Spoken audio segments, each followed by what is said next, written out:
जय हिंद दोस्तों।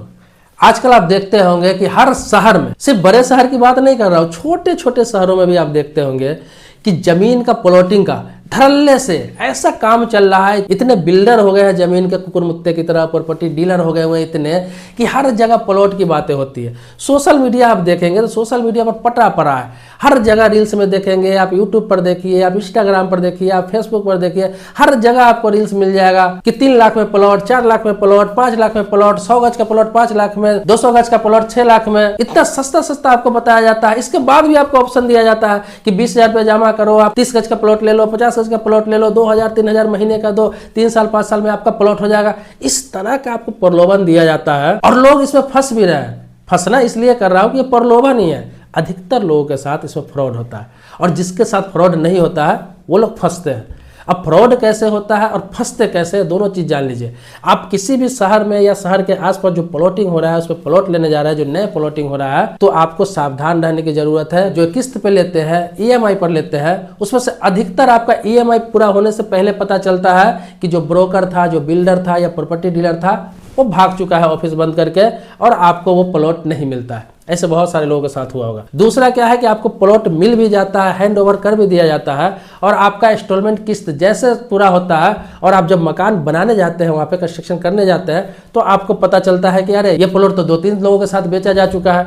और उसमें से जो ताकतवर होता है, दबंग होता है, जिसके पास लोग होते हैं, जिसके पास ताकत होता है, पैसा होता है, वो व्यक्ति जाकर वहाँ पर कब्जा कर लेता है। बाकी लोग कोर्ट जाते हैं, कुछ उसका निष्कर्ष नहीं निकलता है। वो बिल्डर पर, ब्रोकर पर केस करते हैं, कंप्लेन करते हैं। चूंकि सिविल मामला है तो ये सिविल कोर्ट में जाता है और वहाँ पे 5-5, 10-10 साल, 20-20 साल ऐसे पड़ा रहता है। आपको तो पता है सिविल मामला में कैसा होता है, लोग को इंसाफ नहीं मिलता है, लोग ऐसे ही छोड़ देते हैं। आगे क्या है कि बहुत सारे लोगों के साथ ये भी होता है कि चलो पैसा भी नहीं डूबा, ईएमआई भी पूरा हो गया या कैश उन्होंने ले लिया, प्लॉट भी उनको हैंड ओवर हो गया, उन्होंने मकान भी बना लिया, निश्चिंत हो जाते हैं कि चलो मकान भी बन गया। लेकिन पता चलता है कि 2 साल बाद, 5 साल बाद वहां पे बुलडोजर पहुंचा हुआ है सरकार का। नगर निगम कह रहा है मेरा जमीन है, ये सरकारी जमीन है, ये आपको तोड़ के हटाना पड़ेगा, खुद से हटा लो या फिर मैं तोड़ दूंगा।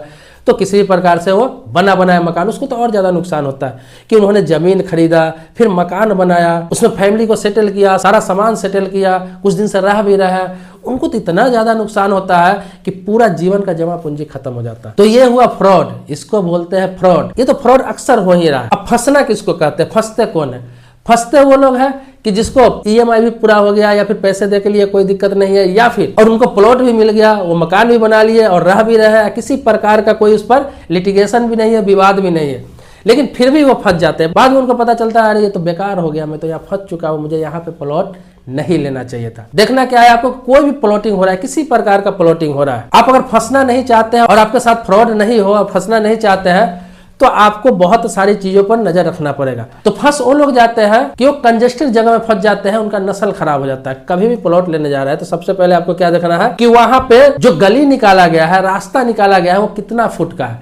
अक्सर आजकल प्लॉटिंग जो कॉलोनी काट रहे हैं कॉलोनाइजर, उसमें क्या करते हैं कि 10 फुट से लेकर 15 फुट तक का रास्ता निकालते हैं। बोलते हैं 10 फुट का रास्ता, 12 फुट का रास्ता, 15 फुट का खुला हुआ रास्ता, ऐसे आपको प्रलोभन देते हैं। नियम के अनुसार आपको बता दूं, कोई भी कॉलोनाइजर अगर कॉलोनी निकालता है, मिनिमम 20 फुट का रास्ता होना ही होना चाहिए। मिनिमम 20 फुट, ऐसे तो 25 फुट होना चाहिए, लेकिन मिनिमम 20 फुट होना चाहिए। 25 फुट इसलिए होना चाहिए कि जो रास्ता छोड़ा गया है तो दोनों तरफ से नाला का भी काम होगा और लोग अपने घर का स्टेप भी निकालेंगे, जिसे जीना कहते हैं, जिसे सीढ़ी कहते हैं।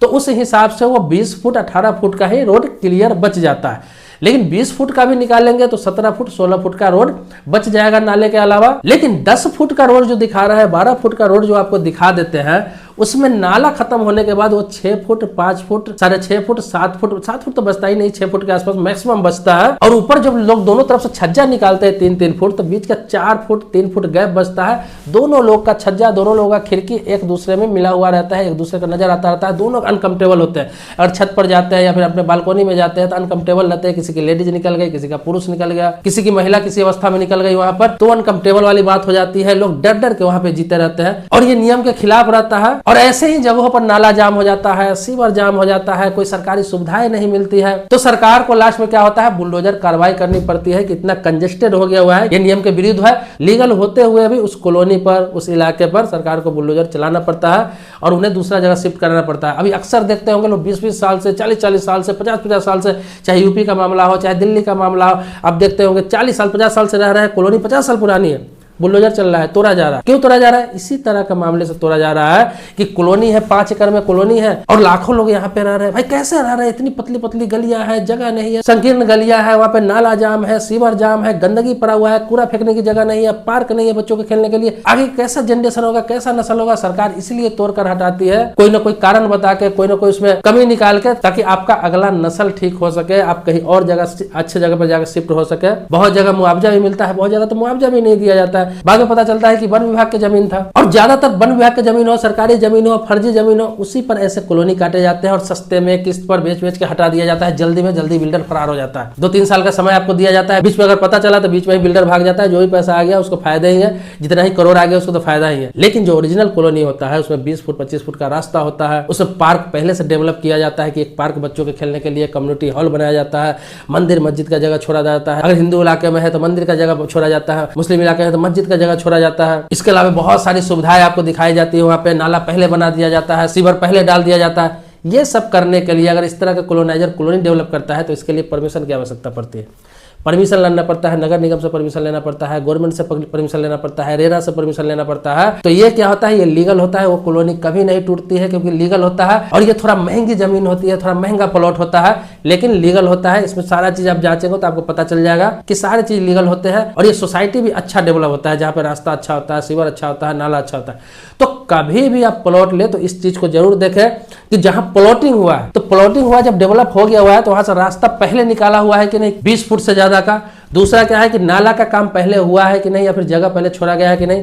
तीसरा क्या है, नाला नहीं है तो सीवर डला हुआ है कि नहीं पहले से, ये नहीं कि कॉलोनी डेवलप होने के बाद डलेगा। चौथा आपको ये देखना है कि बिजली पहले से डला हुआ है कि नहीं, बिजली गया हुआ है कि नहीं। यहाँ पे आगे आपको देखना है कि जो कॉलोनी या 5 एकड़ 10 एकड़ या 15 एकड़ में डेवलप हो रहा है, तो इतनी घनी आबादी जब बसेगी यहाँ पर, तो लोगों के लिए एक पार्क भी चाहिए, छोटा मोटा खुला हुआ जगह। तो कहीं पर पार्क छोड़ा गया है कि नहीं, चाहे वो 10 कट्ठा का हो, 5 कट्ठा का हो, या 500 गज का हो, या 200 गज का हो, एक पार्क इसमें दिया गया है कि नहीं। कोई कम्युनिटी हॉल का जगह दिया गया हुआ कि नहीं, कोई धार्मिक स्थल यहाँ पे छोड़ा गया है कि नहीं। ये सारी चीज आपको देखना है। अगर सारे चीज की सुविधा आपको अगर दिया जा रहा है तो समझिए जेन्युइन प्लॉट है। उसके बाद आप पेपर पे जाइए, पेपर चेक कीजिए, उसके बाद लीजिए प्लॉट को। तो अभी अधिकतर कॉलोनी, जो छोटे छोटे कॉलोनी जो काटा जा रहा है, वो अधिकतर फ्रॉड ही हो रहा है। और लोगों के ऊपर बुलडोजर चल रहा है, लोगों के कमाई के ऊपर बुलडोजर चल रहे हैं, लोगों के घर के ऊपर बुलडोजर नहीं चल रहे हैं, उनकी कमाई, जीवन भर की कमाई के ऊपर बुलडोजर चल रहा है। इसीलिए सतर्क रहे, सावधान रहे। ऐसे जेन्युइन कॉलोनाइजर भी है, रेरा रजिस्टर्ड, जो सोसाइटी डेवलप करके दे रहा है, थोड़ा पैसा ज्यादा ले रहा है, लेकिन सोसाइटी डेवलप करके। हम लोग वहां लेना क्यों नहीं चाहते? वो चाहते हैं तो डेवलप हो रहा है, सन्नाटे जगह में है, पता नहीं कब ये डेवलप होगा, यहाँ पे कब लोग रहेंगे। भाई कोई भी सोसाइटी डेवलप होता है तो वहां पर क्या होता है कि शुरू में वैसा ही लगता है, उसको 2 साल 4 साल 5 साल भविष्य देख के आपको वहां पे लेना पड़ेगा।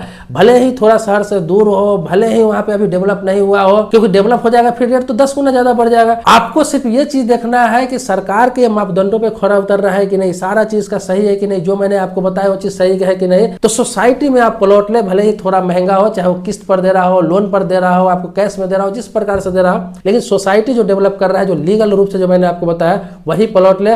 अन्यथा इन छोटे छोटे कॉलोनी के 10 फीट 15 फीट 12 फीट वाले रोड और बिना नाला, बिना सीवर का और बिना रोड का जो ये डेवलप कर देते हैं, आपको बता दिया जाता है, आपको सपना दिखा दिया जाता है, उस चक्कर में ना पड़े। तो ऐसा ही आप कमा कमा के अपना जीवन खत्म करते रहेंगे। आप बच्चों के लिए कुछ करना चाह रहे हैं, कल होकर बच्चे ही सवाल करेंगे कि आपने कैसी जगह पे जमीन लिया था, कैसी जगह पे प्लॉट लिया था, कैसी जगह पे घर लिया था, कि वो सारा बर्बाद हो गया आपका जीवन भर का। आप बेवकूफ थे क्या? फलाने के पापा, फलाने के दादा ने तो ऐसी जगह लिया है, कितना बेहतरीन है, उनको तो कोई दिक्कत ही नहीं हो रहा है। उनका घर देखिए कितना शांति जगह पे है, कितना अच्छा रोड है, कितना अच्छा सड़क है, पार्क भी है वहाँ पे। तो आपको नुकसान भी नहीं हुआ और अगला पीढ़ी को जवाब भी नहीं देना पड़े। इसीलिए आप गलती ना करें, सोच समझ के आप कहीं पर प्लॉट लें। बाकी अदर इन्फॉर्मेशन चाहिए, कुछ और जानकारी चाहिए तो कमेंट बॉक्स में लिख सकते हैं, उस टॉपिक को ही वीडियो जरूर बना दूंगा। मिलते हैं नेक्स्ट वीडियो में एक नए टॉपिक के साथ, तब तक के लिए शुक्रिया, धन्यवाद, जय हिंद दोस्तों।